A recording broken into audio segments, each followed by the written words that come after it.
ตัวหนึ่งต้น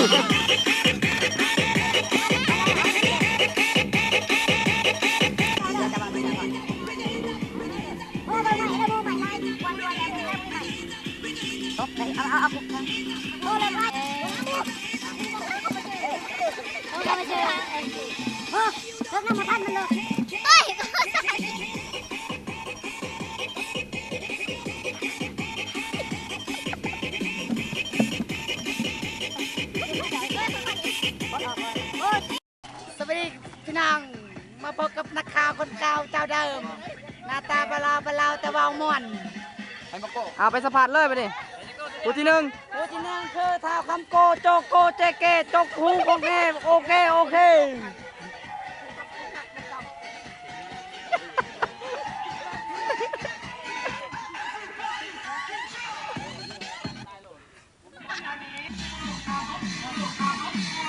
ผู้ที่สองสะพานเลยผู้ที่สองสบายดีนั่งแหละแล้วขี้แหกเกียร์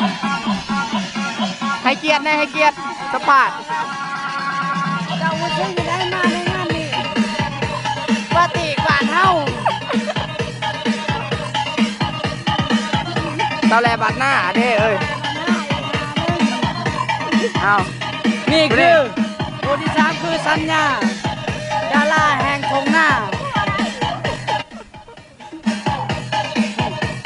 รถจกเนาะสายาจกกระเป็ดนี่คืออีติงน้องสาวตำคนงามสูงค่ะเอานี่คือนั่งกุมแก้วเป็นลูกสาวเดียวนี่เขี้ยวคือแม่เต้นให้บ้างเลยสิแม่อย่าลืมเด้อต้องมีเด้อสัญญาใช้แบ่งมาละเอาเสร็จแล้วเสร็จแล้วเปิดแล้ว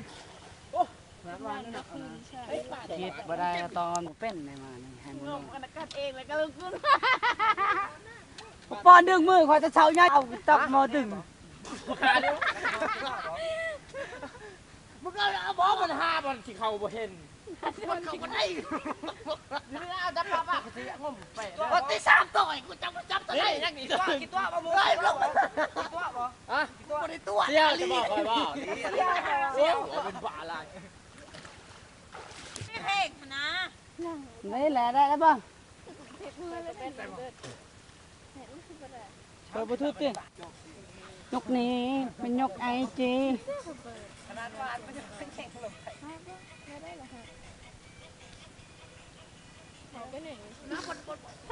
เดี๋ยวเอาที่เพ้ออะไรเนาะ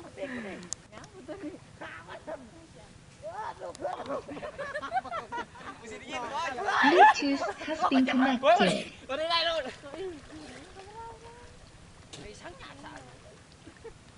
ฮับบ่ได้นะมวนโทษทีบ่มวนนะตัวนี้ฮับบ่ได้นะ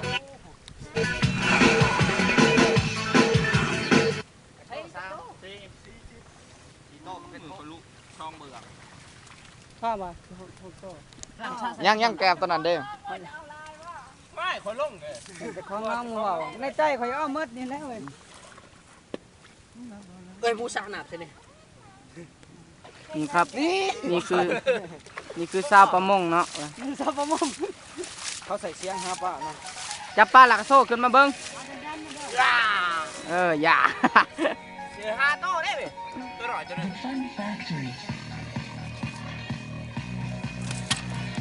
มาไฟดอกนะไปกัดวันโอ้